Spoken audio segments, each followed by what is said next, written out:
Welcome to The Unconventional Path, Entrepreneurship and Innovation Stories and Ideas. Hi, I'm Bela.and.mike, coming to you from upstate New York. I am a former three-time entrepreneur, venture capitalist, and business school professor. And I'm Mike Wasserman, professor of international management at the Münster University of Applied Sciences in Münster, Germany. Thanks for joining us today.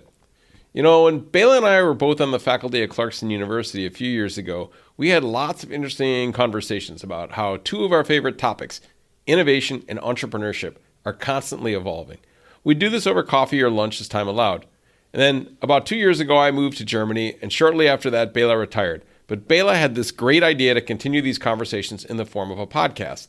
I was skeptical of the idea. I actually thought it was a horrible idea. But we've done over 70 episodes since, and we've had a great time, haven't we, Bela?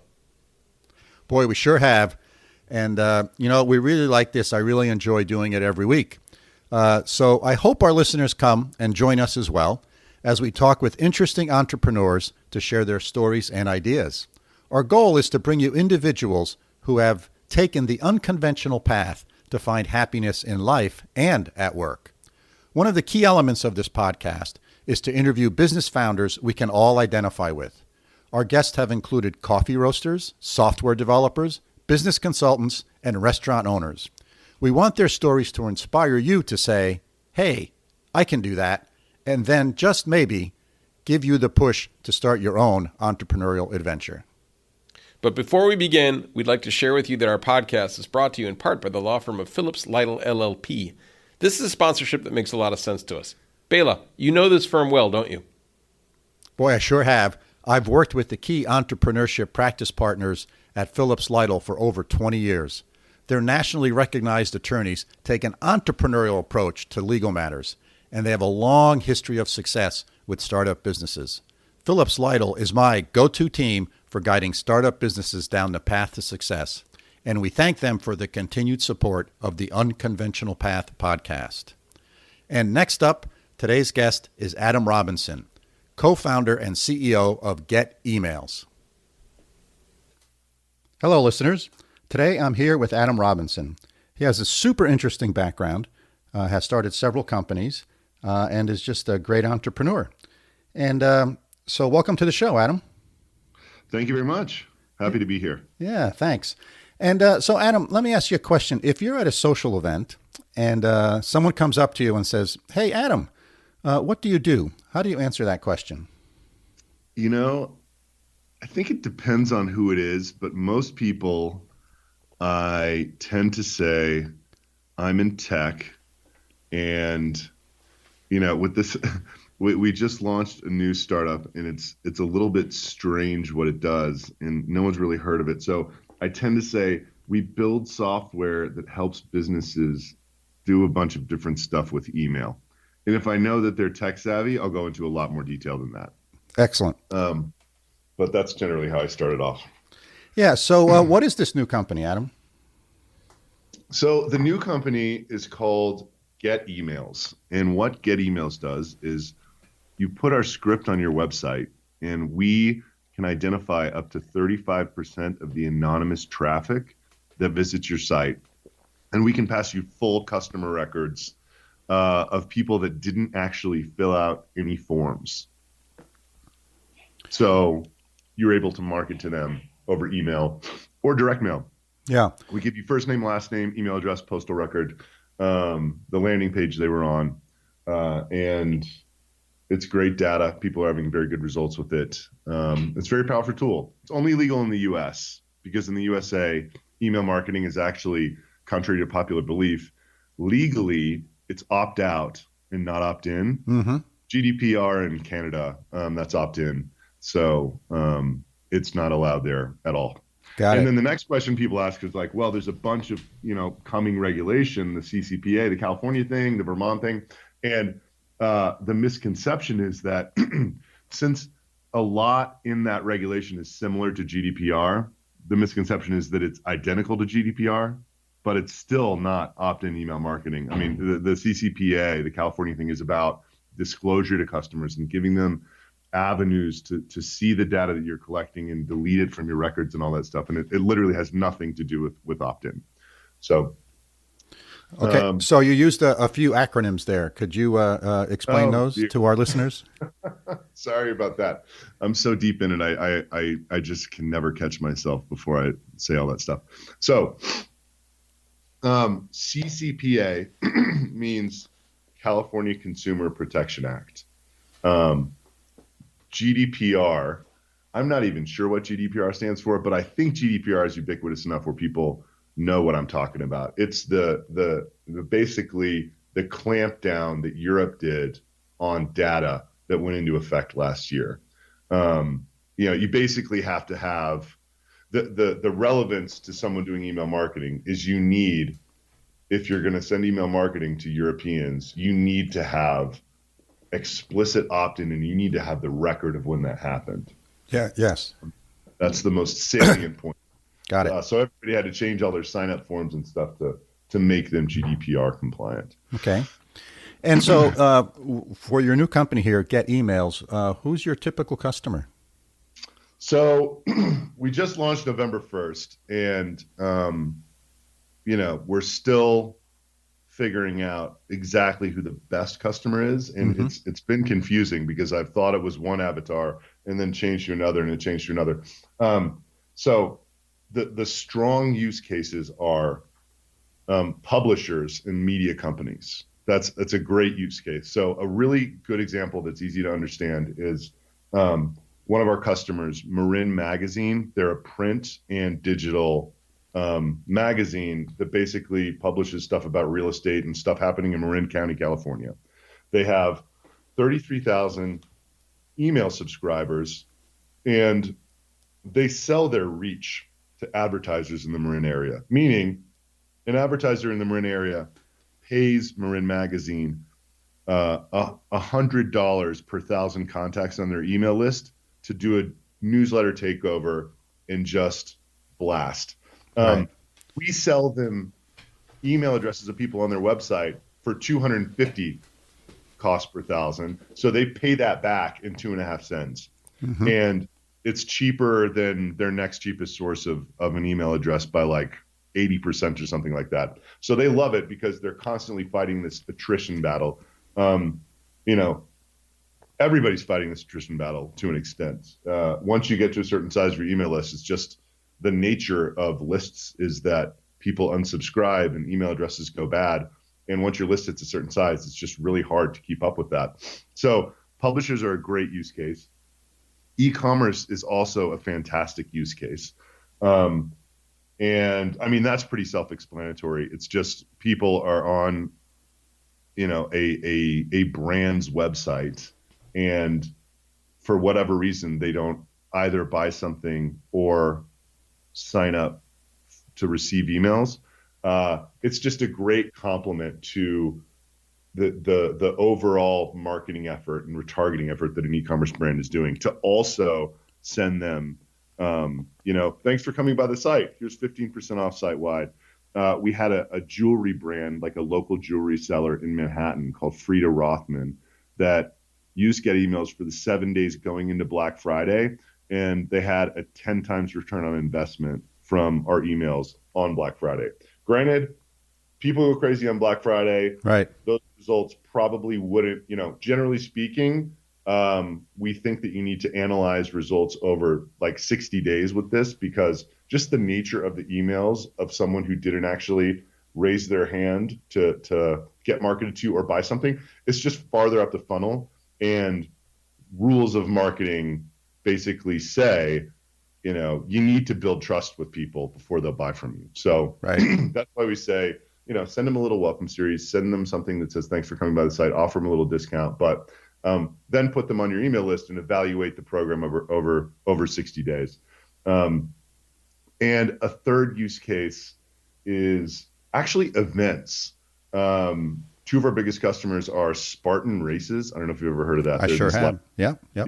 Yeah. And Houston Livestock Show and Rodeo. And they both love it. I would have, it makes sense. They're selling tickets to these events and there's a deadline. And so there's like a couple, different sort of forces that kind of like Black Friday work for that one brand, working for these event guys. And an interesting thing that Spartan's doing is they're actually doing triggered direct mail with the postal addresses we're giving them. So somebody visits their website, they have this thing set up to where the next day a postcard goes out to that person with a discount code on it, using our system, right. which is pretty cool. Right. So if I understand this correctly, instead of the sort of alternative of buying email list from, various different organizations that collect those and resell them, and you have the problem of aging, et cetera, you're doing this on a daily or weekly basis, and you're sending me a set of emails and contact information for people who visited my website. So it's daily, and okay. Hopefully we're working with our vendors on the back end. Hopefully sometime in the second quarter, you'll have the option to do it real time, which is incredibly powerful depending on what kind of emailing you're doing. Yeah. And the thing that I will say, so I also own another company that I started when I got into tech called Robley Email Marketing, and it's an email service provider, which is like MailChimp. You learn a lot about deliverability, which is the art and science of getting an email to actually show up in someone's inbox. So there are a series of ethical questions that pop up when I start describing what we do. There are legal questions that pop up when I start describing what we do. Legally, it's impossible for someone to argue that what we're doing is illegal. Mm-hmm. Ethically, it's very possible for someone to say, look, I believe in the fact of the matter is the reason we all think that email is opt-in in the US is because the email ecosystem has promoted that so heavily. And there's a lot of organizations that take the stance and say, we're only going to send email marketing to people who've opted in for it because we want to have respect for the consumer. We want to have respect for our subscribers. I will tell you from my experience of running an ESP, the most important thing in email marketing is deliverability. And deliverability is almost correlation one with engagement. Gmail doesn't care where you got your list. What's going to make them mad is if you hit a bunch of spam traps, you have horribly low engagement, and you have high complaints. Mm-hmm. Right? So the problem with buying lists is and look, we've all bought lists before. There is almost no place that you can buy a list that will not get you. There's a very high probability that you will have deliverability problems if you buy lists. Right. Right. Yep. Amazingly, with this technology, it is, we're probably sourcing the data from the same place as these guys who are putting these lists together and saying they're interest-based or whatever. I don't know where they're getting their data, but I would imagine it's coming from like the same sort of like lead generation type of partnerships. But just due to the fact that these people were actually on your website, it's so much more targeted than any other way of segmenting people and selling you data. Look, it's so recent that so we launched this thing November 1st. I thought that we get like half the open rate of somebody who opted in. What's actually happening is we're seeing 20+%, which in most cases is actually higher than that's higher than an e-commerce brand's big newsletter, and it's just amazing. I can't believe that the sales pitch was good if we were like, look, they're not as good as opt-ins, but you're paying $1 for opt-ins and we're selling you emails for $0.25. So if they're half as good, the math still works. But they're actually more engaged, which it's phenomenal. Yeah. Yeah. So it to me, as you're describing this, it sounds no different than, I visit a website, a car dealer's website, and then I notice the next day, and for the next week or month, I keep getting car ads popping up in various different things that I do. So this just fundamentally is similar, I think, in my own mind, but takes the form of an email instead of an ad. Is that sort of correct? That's exactly right. And instead of paying Facebook and Google for multiple clicks from the same person, you own this email address forever. So until they unsubscribe, Got it. you can email them as much as you want, and the thing costs you a quarter. Got it. So Adam, most businesses Yeah. can make that work. Yeah. And I just want to add one more thing. It's not a great B2B tool because the nature of how this data is collected, it's all free mail addresses, Gmail, Hotmail, Yahoo, whatever. So, and it's also more, I would generally describe e-commerce and events and publishers as a higher reach, lower conversion rate effort than a B2B. You know what I mean? Yeah. Yeah. So, and that's kind of what this tool is. It's like, you're never going to get 100% accurate with this type of data, but it's great data for the conversion rates that e-commerce and publishers and events expect. You know? I think B2B probably expects much higher, and salespeople and all that stuff. So just wanted to add that. Yeah, perfect. So where did your inspiration for this come from? Oh my goodness. So that's this, do you just want me to how did I get into this whole mess to start with? Sure. Yeah. Just go wherever you want. So I graduated college in 2003 from Rice University.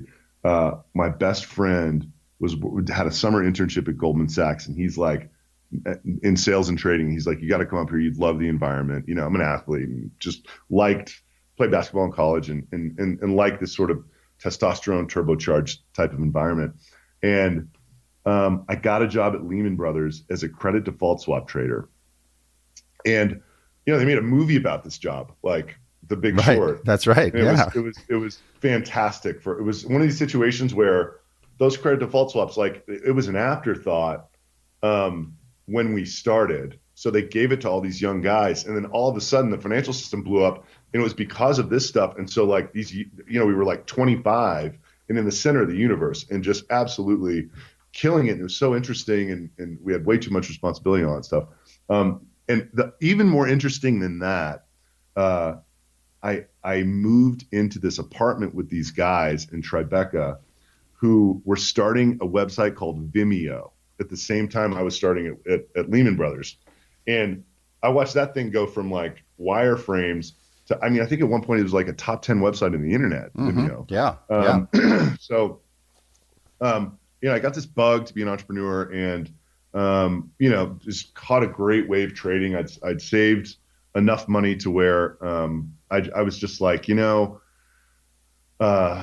I'm just going to give this tech thing a shot. The market that I was trading after the financial crisis, we had a couple good years, but then they just the government really clamped down on regulation, and it was shrinking, and shrinking environments are just not fun to be a part of.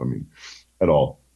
So I started making a bunch of bad investments and stuff, and just trying to get involved with people who were starting companies.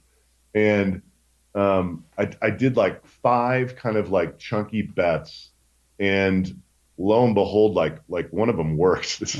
My brother was also an entrepreneur, and he was using this product he has an old world business, and he used the internet for it. He salvaged and refurbished circuit breakers, actually. And he was using this product for customer reviews and email marketing called RatePoint. And in 2012, this guy, the CEO, Neil Creighton, he had raised $25 million, and they shut it down in a week. They basically sent out an email to all their customers, and they said, download your data. This thing's going offline in 7 days.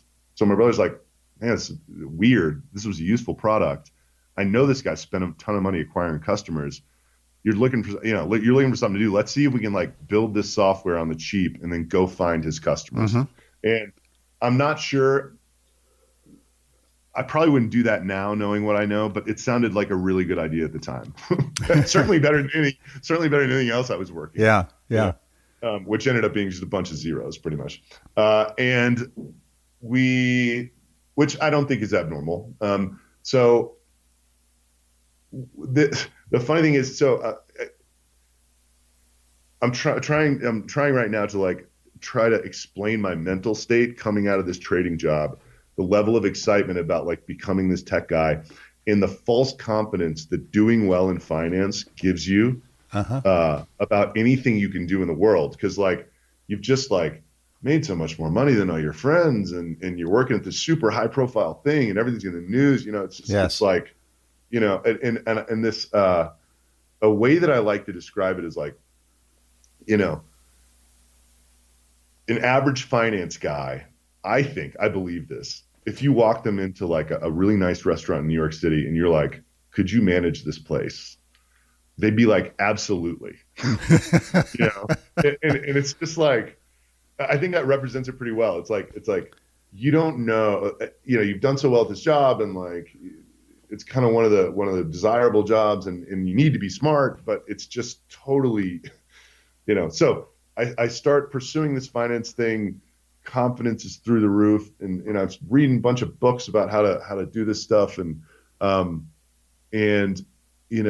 of the content marketing was becoming a big thing in 2012, and I'm reading these books that are about how to content market. And of course, to sell books, you make it sound easy, Right. and you just make this video and you put it on YouTube, and everyone's going to find it, and they're all going to buy your stuff. And I ended up, paying 10 grand for 3 different videos, and one of these videos was about how we were gonna find RatePoint's customers, and the CEO of that company, RatePoint, somehow saw it. Like, I don't know how, but he saw it, and somebody sent it to him or something. He emails me and he's like, dude, if you try to do what you're gonna do, you're gonna fail. But if you come see me in Boston, I will tell you a way to where you will succeed with 100% certainty. I was like, man, that is a weird message to get from somebody, but I'm going to Boston. Mm-hmm. So turns out this guy, his whole axe to grind was his investors. He basically felt his investors pulled the rug out from him, like at exactly the wrong time. He's like, I'm on to something here. He had some product issues, some deliverability issues, but he's like, dude, just give me another like $1 million and we can get through this, and it's going to be a great company. And they were like, nope. And the guy's a serial entrepreneur. He's won 5 other times.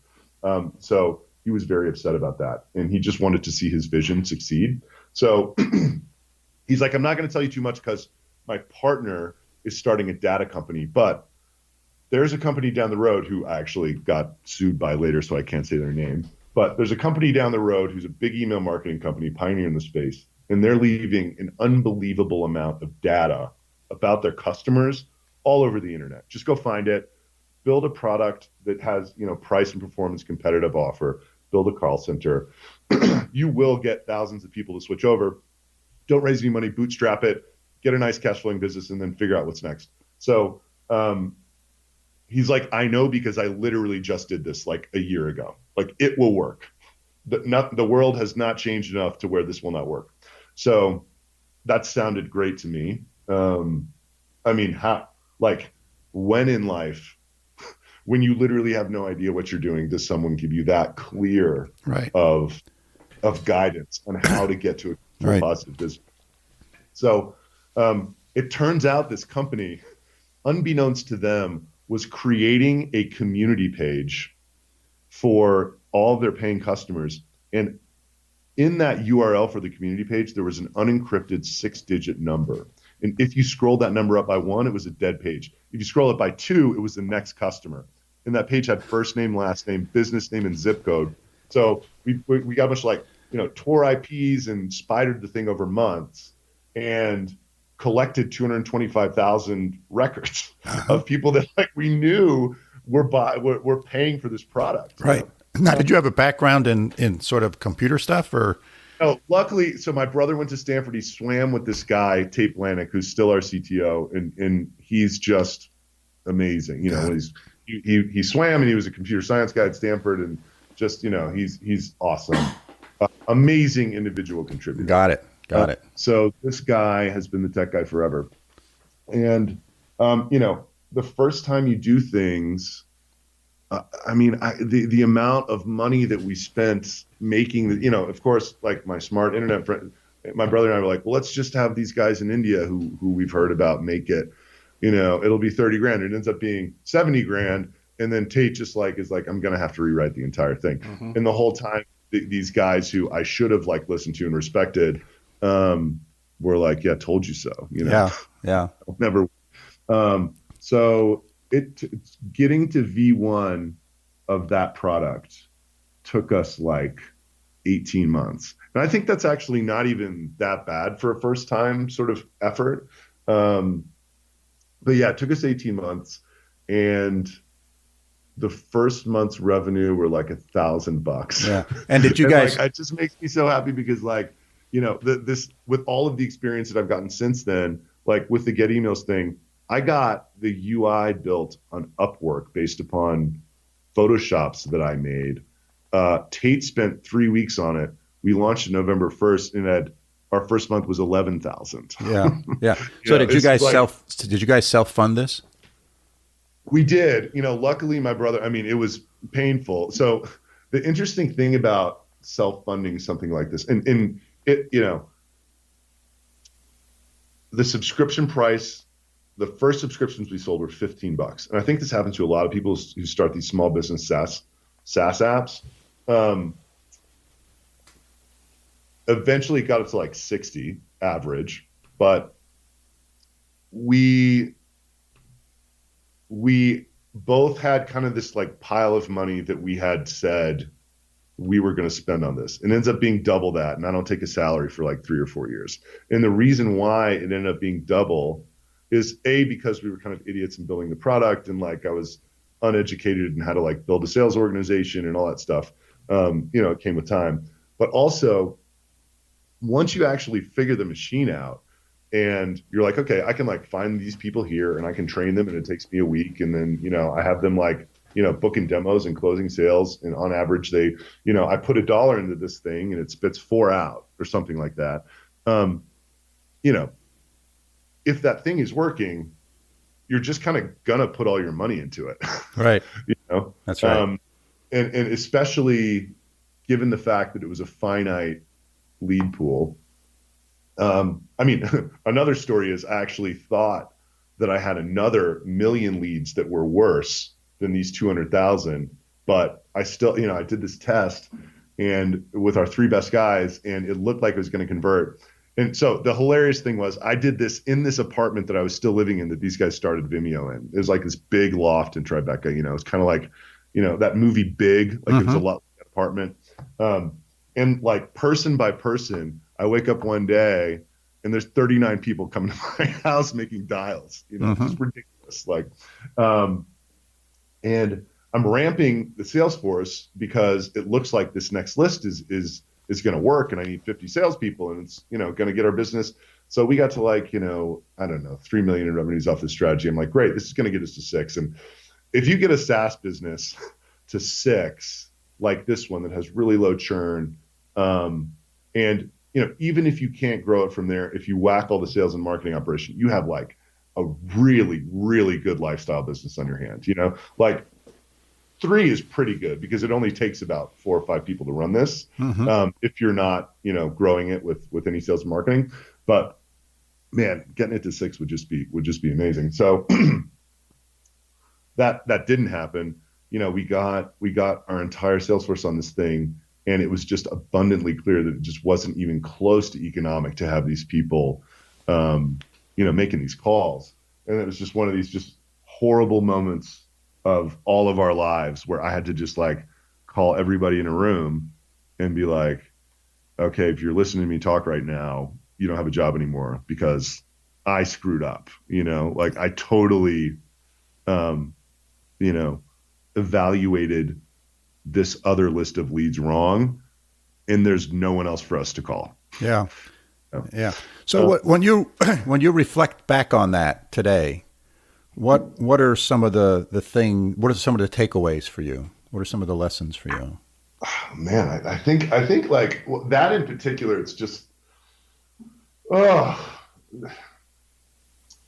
mean, I'm going to be much more careful in the future about evaluating, you know, it's being more certain that the path that this wasn't just like, oh, like I bought a list of, you know, 50,000 people. Like I thought we had like 1 million more people to call. You know, I was getting people to like, what breaks my heart the most was this. We had this recruiter who worked for us for 2 months. I sold her this dream. She had a great job. she left it. She came to work for us.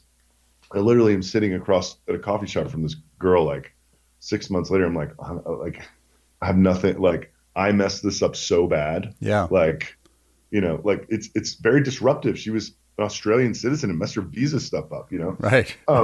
So, I mean, a lot of the other people Gosh. were, most of the salespeople we were hiring were like first job out of college. So any other startup in New York at that time, there were so many SDR operations like Yelp and That's right. whoever, Yeah. ZocDoc, all that stuff. They absorb all those people up so quickly. But man, at a certain level, people are really buying into you to make that career choice. So to like have to turn so quickly, it's just, man, I don't know. And I have done whatever I can. I have gotten that girl several jobs since then. But it was just hard. So from that one, I mean, it's hard to even describe the amount of lessons and experience that come out of a journey like that. The most interesting thing to me was, and you don't really realize it until after it happens, is like, that was an amazing product and product plus sales and marketing for that channel. No one else was calling those people. No one else was calling those people that pitch. And unfortunately, the product that we were selling against was not the best product in the market at all. Like, MailChimp is just so much better. It's free, so we had created this business around a product that really wasn't competitive in the real world, So for the next few years, I was trying to figure out how to make it competitive.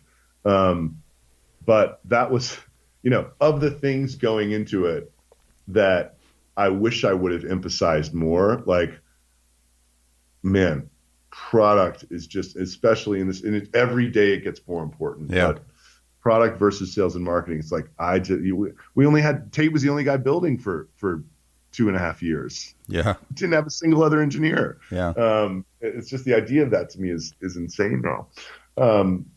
And like, I didn't really understand product market fit, and I should have had, it would have been much more savvy as an entrepreneur of me to have realized, even if that list of 1 million people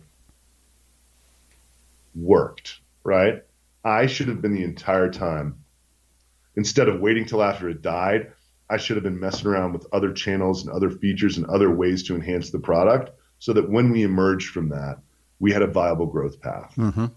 Because it's just not fair. It's just not fair to the employee. And look, my first employees, they all still work for us. We totally shifted gears from this, like, oh, this is this crazy explosive growth thing where, like, you walk in and there's another 5 people in the office every day, to, like, after we realized we were kind of stuck until I figured something else out, we went remote. Everybody started traveling a bunch. This girl who's basically our, like, general manager of everything, while I was trying to figure out what the next step was, she and her husband, they bought an RV, and for 18 months they were, like, RVing around America, the US and Mexico. So it turned from this, like, one really exciting thing in one way to this thing where, basically everybody that was still around was achieving these, like, retirement level lifestyle goals while still not really making huge professional sacrifices. Yeah. Yeah. Which I feel good about. I mean, it sucks to, you're not lying to people when you get something wrong like that. It's a startup. I was inexperienced or whatever, but I really do love the fact that, like, and I'm doing it too. I mean, I left New York in 2017, basically only had a suitcase for 2 years. Started spending the winters at ski mountains and the summers surfing, and then finally, like, met a girl, moved to Austin in May. But yeah, it's just been an interesting journey. Yeah. So early on in this conversation, you were talking about, working in the finance industry, and when you have success there, sometimes you end up with let me call it an overabundance of self-confidence. Mm-hmm. What role do you think that played in sort of this journey? Oh man, I think it was so helpful early on, just because it's almost like if you knew how hard it was, yeah, it would be a deterrent, but kind of ignorance plus overconfidence really got me ferociously moving towards goals, however dumb they were, right? Yes. Like, so I think that overconfidence, this certainly isn't me, but just based upon other people that I've listened to and behavior that I've observed and, kind of insecurities that people have about doing stuff, like initial momentum seems like it's a huge problem for people. That wasn't a problem for me at all. Yeah. And I think a lot of it was just because I'm like, oh yeah, I'm going to crush this. Like, what? Of course I'm going to, Right. Right. And then, fast forward, and this get emails thing feels pretty good right now. But like after that Robley thing stalled out, I was banging my head against the wall, trying all sorts of stuff, trying to get it to grow again for like 2.5 or 3 years. And it was like almost the opposite state. Just like, I feel like an incompetent entrepreneur because like nothing, like I took 3 big swings at 3 totally different things that basically wasted 3 years in a row that just didn't work, but I mean, that's the nature of the game. That's right. That's right. And I think people need to realize that, right? This is you take a lot of swings and you miss a lot of balls, but that's part of the learning process. And hopefully from each one of those, you learn something and you get better. And eventually you're going to start hitting them. Yeah. And big misses make you both realize and appreciate something when it's actually working, Right. Exactly. Because it's just, the misses are just like, it's like so much effort until you abandon them. And then something comes along. It's like, wow, like these people are pulling this out of us. Yeah. Like we're not having to push too hard at all, Right. Right. So Adam, is there like a history of entrepreneurship or small business ownership, starting small businesses in your family? Your parents' stuff? No, not really. My dad was an oil trader, but my brother was very entrepreneurial his whole life. He's 15 months older than me. We're very close, like kind of Irish twins. And he started, so my brother is kind of just like, how do I say this? I've been pretty financially conservative my whole life. I don't really like credit cards, don't like debt, stuff like that. Like, my brother's just like all about it, college. It's like, oh, they'll give me credit cards. Like just, doing whatever he can. He was a spender and he's not out of control anymore, but he had this job and, he went and worked for his girlfriend's dad in this weird industry and, refurbishing circuit breakers. The guy at Stanford, they don't normally take that. Right. And then so he like, I don't think he knew he had to pay taxes. He like literally like got this cool apartment and bought a brand new Tahoe, and that was basically his salary. And after a year, he asked the guy for a raise, and the guy's like, "Well, no." And so he just went and started the same company as the guy had, but he used the internet, and he was the first guy to use it in the space, and he just killed it. Like sold half of it to private equity 5 years later, and I did really well.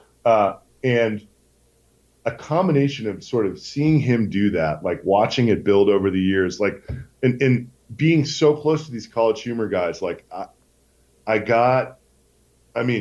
it was just clear that they were getting so much more out of their lives than me sitting at that desk taking money out of the system. That's really fun. It's fun to gamble, especially when you're winning. Great group of guys, just the at that time in 2003, the level of talent that these banks were getting, it was just awesome. Yeah. Great environment to be around. Yeah. But the whole time it's just like and I don't even think I identified it as being creative or building, but I was just like, there's something that these guys are doing that is just very different than like, I don't know, call it like the end game of trading. If you're like in your mid-20s, everybody, we used to sit around and be like, oh, I'm going to make $10 million and then go sit on the beach. Yeah. Right. Yeah. And then I made like a few million and then went and sit on the beach. And I'm like, wow, this really sucks. Like, this is not fun at all, which was also a really interesting experience to go through before starting a company, because I think it totally changed my goals. I think if I hadn't taken some time and just done nothing, I would be much more focused on like, oh, I need to like start something to sell, and Yeah. the goals Yeah. would be money oriented. Now it's like, man, like, how do I stay alive a long time, and how do I have interesting stuff to work on with Right. people that I Right. like, Yeah. Well, and keep that going as long as yeah, possible. when you're in the finance industry or certain parts of the finance industry, the only goal is to make money. 1,000%. Right. I That's would say it. that's the only goal for 98% of the Yeah. people. Whereas in other, in other sort of endeavors, there are additional goals besides just making money. Yeah. Yeah. So interesting. Yeah. So I mean, and I think that and I know several founders that are kind of in this mental state about money. It's like, look, like I've luckily created this one thing that's paying my bills. I don't really have to worry about it. Um, and there is a financial goal somewhere deep in the horizon, but on a day-to-day basis, like I'm not thinking about money at all. right. Like that's nothing to do with, it's like, how do I explain the value of this product to this buyer avatar? Like that's 100% of my thought. I don't look at the stock market. Like I don't think about any of it, um, which I enjoy, for my temperament, I enjoy playing this game much more than I did trading. It's a bit stressful. Yeah. Yeah. Excellent. So, if the audience for this podcast is entrepreneurs, business people, etc., and if you were going to give them three pieces of advice on what you have learned along your journey, what would those three pieces of advice be? What stage, generally speaking, like is it? Are we talking about people who are just getting started, or like what? I Oh, mean, it's all over the map. all over the It's map. all over the Okay, map, so what? So and the I listeners are think all one over of the the world. biggest, right? Okay, I think one of the biggest thing. I don't know where I got this idea, but I think one of the biggest misconceptions about this entire thing that I had going in is that I could build great systems and I wouldn't need great people if I did that. I don't know where I got that idea from, but I would say that is like the most wrong thing that has ever come out of my mouth. Okay. Like Yeah. just the difference between somebody who is great at the job they're doing and someone who's average at the job they're doing, and the way that compounds over years. The speed at which someone who's great is moving it forward as they're doing their tasks. I mean, you just got to get the best people you can. And if you make a wrong hiring decision, cut them as quickly as possible. That's a hard thing for fresh entrepreneurs too, Sure. especially if you hadn't managed people. Like my previous job, I never interviewed anybody. I mean, you're just sitting in front of this screen, and it's like if you lose money, you're fired. If you make money, you get paid tons of money, and you have 2 management conversations per year, and that's it. So that was all really interesting. I think a great so this isn't if you haven't read the Y Combinator like blog posts in their library, Mm-hmm. I would highly encourage anyone in the startup game, especially early stage, to do that, because I think that so if there's 2 approaches to how you're supposed to start a company, like I really got sold the first time around, and I think it's easy to get sold the first time around on this vision when you did what I did and you worked in one of these tall glass buildings for 10 years on this, I'll call it the like 37 Signals and Tim Ferriss view of the world, which is like, you can have a great small company, make a lifestyle business out of it. And, this is the new rich. This is what everybody wants. They want to be able to be anywhere, plug in and out of this thing.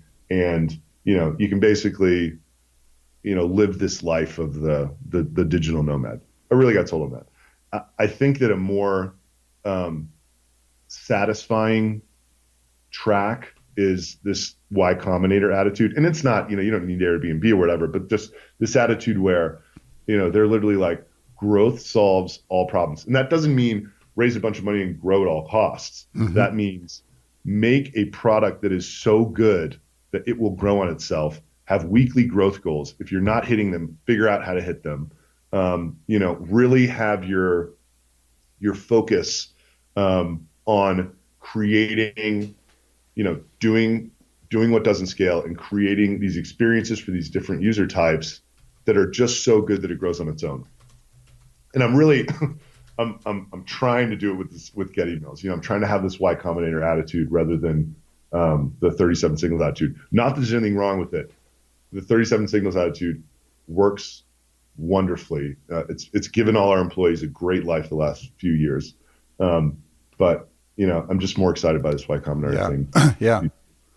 Well, there's a lot of different views on the various different ways of doing this stuff, and I think that's actually good because some work for some people in some businesses, and others work for other people in other businesses. So totally, and I think the stage in your life you're at too, it can just be, that's your right. Goals can change so much based upon your prior experiences and what you need at that time. Absolutely, that's a super good point, right? Is that your stage of your life and where you are in your own world often can significantly impact what you're trying to achieve. Right. Yeah. Super. Hey, so we've been talking for 40 minutes here plus. I want to wrap it up and respect your time. So is there anything that I didn't ask you that I should have, or anything else you want to cover here? Man, I think we did it all. Oh, good. Well, thank you very much, Adam. Interview. Oh, well, thank you. Thank you very much. It was really good. It's a pleasure to chat with you and to get to know you. And you've really had an interesting journey, and I think you've shared a lot of good things and a lot of heartfelt things with our listeners. So I really appreciate that. Thank you very much for having me on. You betcha. Take care. Thanks. Bye. Great interview, Bela, and really important stuff. I mean, email and marketing and customer engagement is really a critical component that entrepreneurs, especially in the e-commerce space, really need to focus on. And it's fun to talk about these kind of issues of data protection and things like privacy and things like this. I mean, you're in the US and I'm now in Europe where GDPR is the law. And by the way, GDPR stands for General Data Protection Regulation. All good business professors in Germany know this.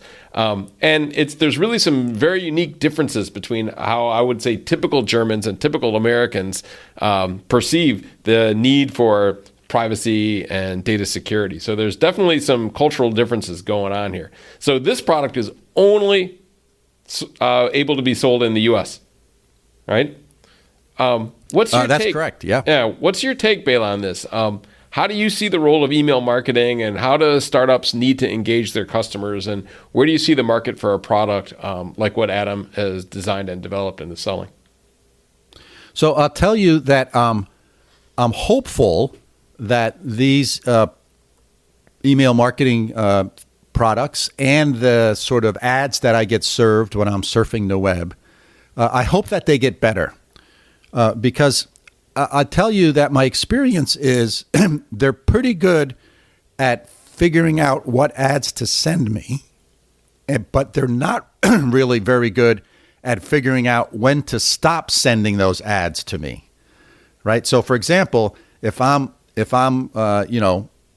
click on something and because I'm interested in it, and then all of a sudden for the next 2-3 months, I keep getting ads or emails about that product. I tell you, after I buy that product or after I decide not to buy it, then those emails are annoying. So I think the improvement here needs to be some technology that helps them figure out how to turn it off, right? They all know how to turn it on. They have figured out real clever ways of tracking all of us when we're on the web one way or another, and then sending us stuff. Whether it be an email or whether it be a pop-up ad or whatever. But I think they haven't figured out a good way of turning it off. And to me, that's the next big step that I think will move this forward in a very positive way, quite honestly.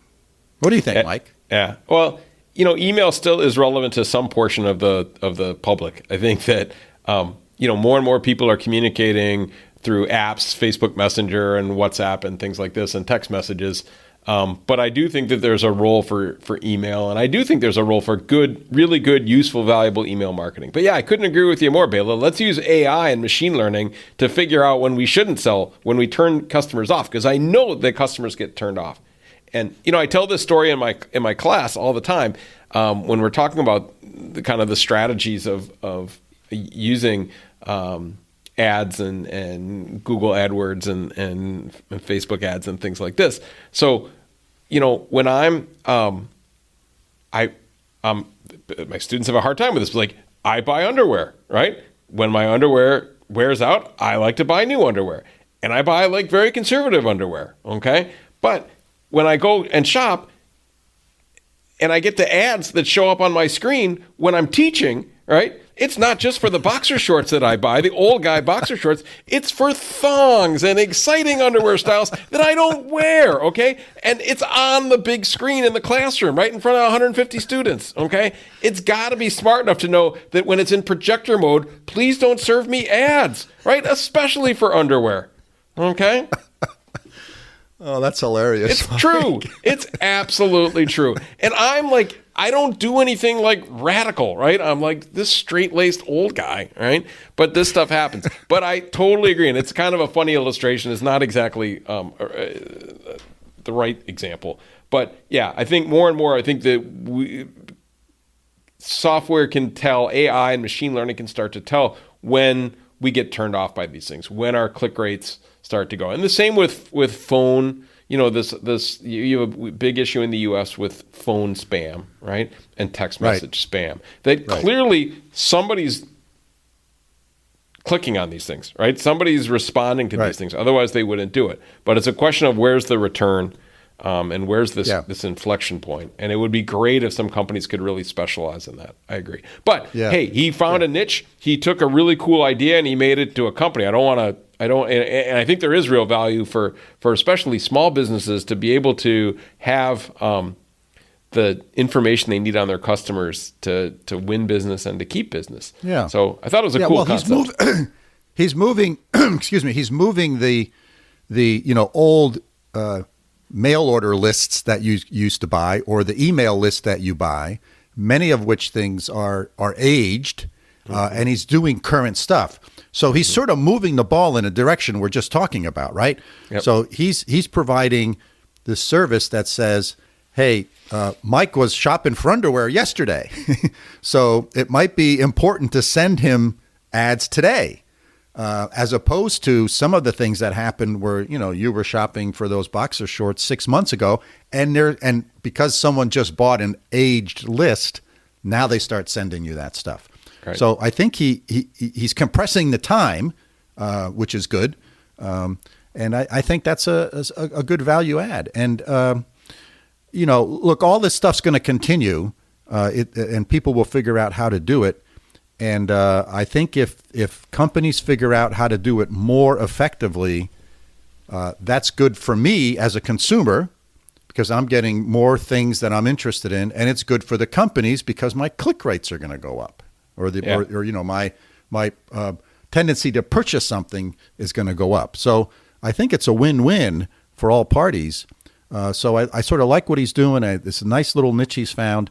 And here again, one of the great messages is there's lots and lots of these little niches that you can find in business, and you can make yourself a really nice little business out of it, right? I mean, just look at some of the people we've interviewed here.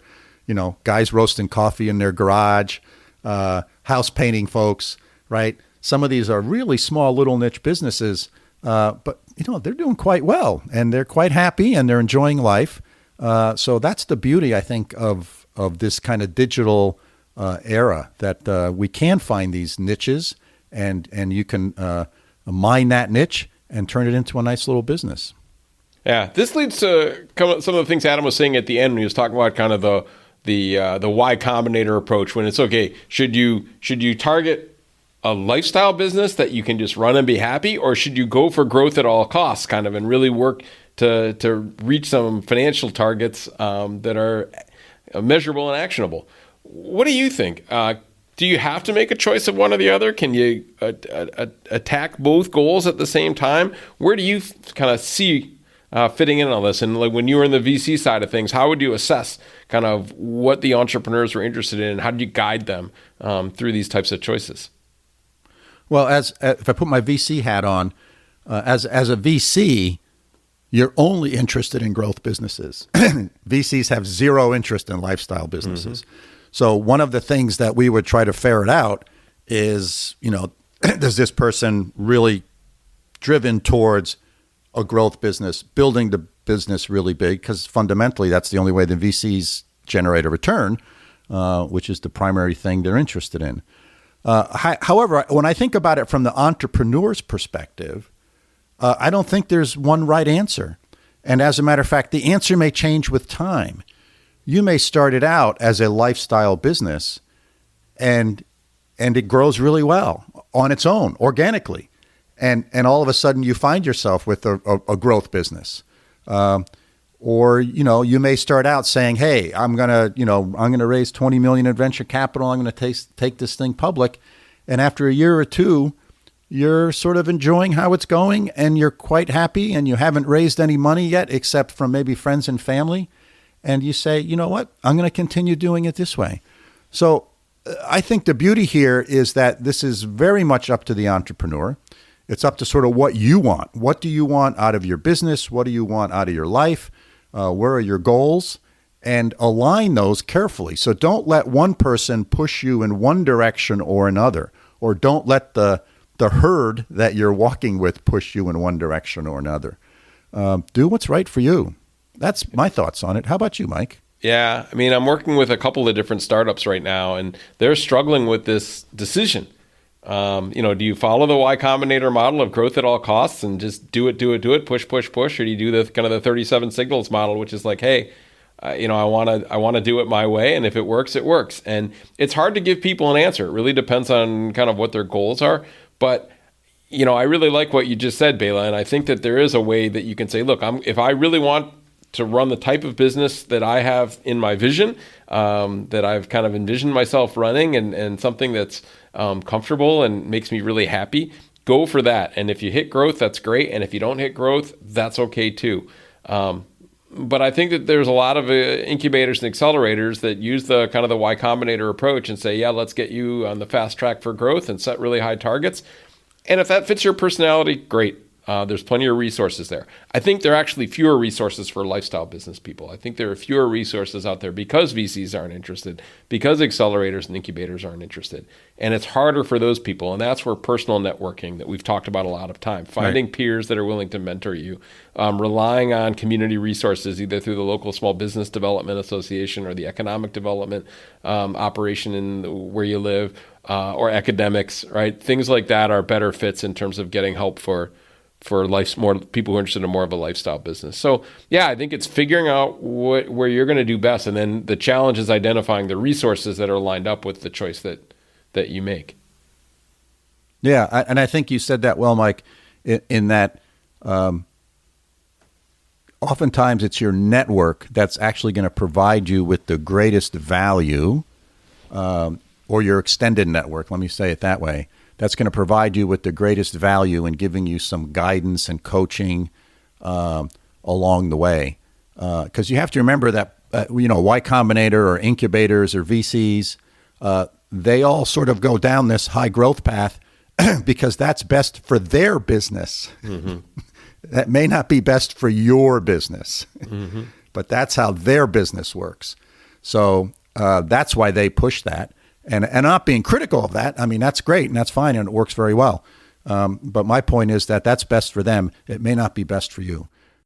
Well, and that's where finding your sources of capital are really important, where if it's a lifestyle business, it might be friends and family or a small business association backed loan, maybe an angel investor, right? But it's not going to be the VC model. That's right. Because if you take money from a VC, you're on a certain set of train tracks and you're heading down this road. And, yep. So you have to really understand that well. Depending on who you take capital from, it may define your path, and it may not give you many options along that path. So that's a real important, critical thing to think about. Cool. The other point that I thought was really interesting, Bela, was this idea about you're creating financial value, right? And Adam was, he had very clear goals to create financial value, but he also had very clear goals on how he wanted to create non-financial value.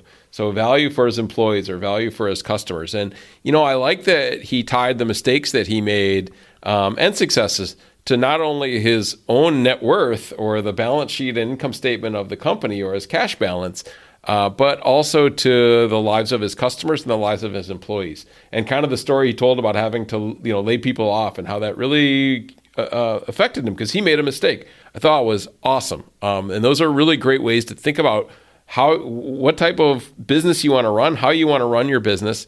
And this, I think, was a really cool way to think about the value of an organization, the value of a startup, the value of a small business.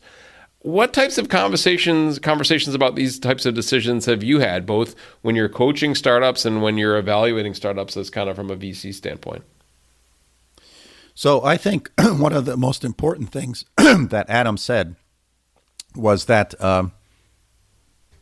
he when he made a mistake, he admitted it and he stepped up to the plate and said, "Hey, I screwed up. I'm sorry. And here's what I'm doing to try to fix it. Here's what I'm doing so I don't repeat that error or I don't repeat that mistake." And I think that's one of the key things that I try to emulate myself, and I try to get others to do as well when I'm having these conversations with them. We all make mistakes, and we all in hindsight could have done something different, could have done something better, and when you're an entrepreneur and you're a founder and you're running a business, the decisions you make have impacts on lots of people's lives, and oftentimes you don't realize that. I remember one of the people that I worked for.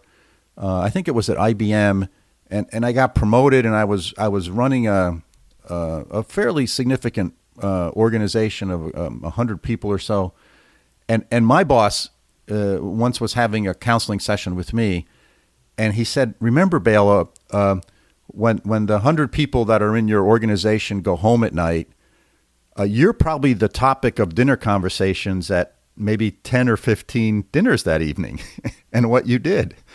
So you do have an impact." And that really hit me, right? It was like, oh my gosh, right? Things that I'm doing at work and things that I'm saying and things that decisions I'm making are impacting these folks' lives. And I think that's something that's we all need to think about, right? Even in the classroom, right? We do something in the classroom, and sometimes you do something, and it comes out of your mouth not how it was intended, and you see the reaction of the students, right? And then okay, you got to pedal back. You got to say, okay, let's try to redo that. Let me try to say that over again in how I intended it. And I thought that was one of the things that struck me about Adam, right? He was really open about that, and he was really sincere about it. And I think that's an important virtue to have. Yeah, one of the ways to enact that, and I learned this as a 22-year-old when I was working in Boston. I was a shift supervisor at a homeless shelter, and 22, and the man who was my assistant was in his late 50s at the time, Rudy Hightower. And at first it didn't seem like we'd get along. He didn't go to college, and we didn't have really anything at the surface in common. And we really bonded, and he really taught me a lot. And one of the things he taught me was the value of a sincere apology. And he actually coached me and mentored me in how to apologize and mean it. And that was a lesson that stuck through me through all the jobs that I had and grad school and being a professor and doing consulting, is really how to say, you know what, look, I screwed that up. I'm sorry. I'm going to make sure that doesn't happen again. And I really want to do my best to make this right. Right? And sometimes you have to say, hey, I'm really sorry, and I know I can't fix this. Right. So, that's something that if you're kind of working on this and being transparent and genuine, is I think, you really have to mean you're sorry. But so many people say, I'm sorry if that came across the wrong way. No, I'm sorry I said it, right? Or I'm sorry if you misunderstood that. That's not an apology. That's blaming the other person, right? So I think this craft of really, A, you have to be contrite and you have to be sorry, but B, being able to communicate that you are sorry effectively and what you're going to do to try to fix it if possible is really, really a critical skill for not only for entrepreneurs, but all managers. And I've screwed up a lot of things in my life, right? And I think the ability to apologize has been something that's allowed me to step forward rather than step back and allowed me to overcome some of the hurdles that I created for myself in my life. So I think that's a neat way to take what Adam said and to work it into your day to day, which is next time you screw something up, really rehearse and practice and script it out and then go deliver a sincere and meaningful apology. And I think that you'll see that actually sometimes when you screw up, it's not that you screwed up, it's how you handled it. And people can actually think more highly of you after the fact because, wow, Wasserman screwed that up, but you know what? He really handled that well. I was really surprised, and I really feel okay about the whole situation, So I think that's a neat way to operationalize that. Yeah, absolutely. Absolutely. Great example. All right, let's wrap it up, huh? Sounds good. Okay, so we really talked about some interesting things today with Adam and heard about how he's built this kind of from a niche business into something that really has potential to be powerful. We talked about the idea of kind of lifestyle versus high growth businesses and how you deal with that. And we talked about the idea of being humble and humility and thinking about value, not just from the financial standpoint, because that's important, but also from the impact that you have on the lives of your customers, your employees, your suppliers, the community in which you operate in. So I think that's 3 great takeaways and a great interview, Bela. What do you think? I agree. It was a good conversation with Adam, and I really enjoyed it. All right. Thanks for setting it up. Listeners, we're happy that you joined us in our podcasting adventure for this week, and we hope that you found the last hour interesting and thought-provoking. At this point, we'd like to once again thank Phillips Lytle for sponsoring our podcast. Bela, you and I both know that the attorneys at Phillips Lytle think like entrepreneurs, taking a pragmatic approach to getting things done and spotting issues before they become problems. If you need good, solid advice starting, funding, or selling a business, whether you're a single-person startup or working on a 9-figure exit, Bela and I can confidently recommend the attorneys at Phillips Lytle. Bela, what's the best way for listeners to get in touch with them? Yeah, so the main guy to get in touch with is Rich Honan. He's a partner there at Phillips Lytle. And you can reach him on his telephone, which is 518-618-1225. Or you can get a hold of Rich from the firm's website, which is phillipslytle.com.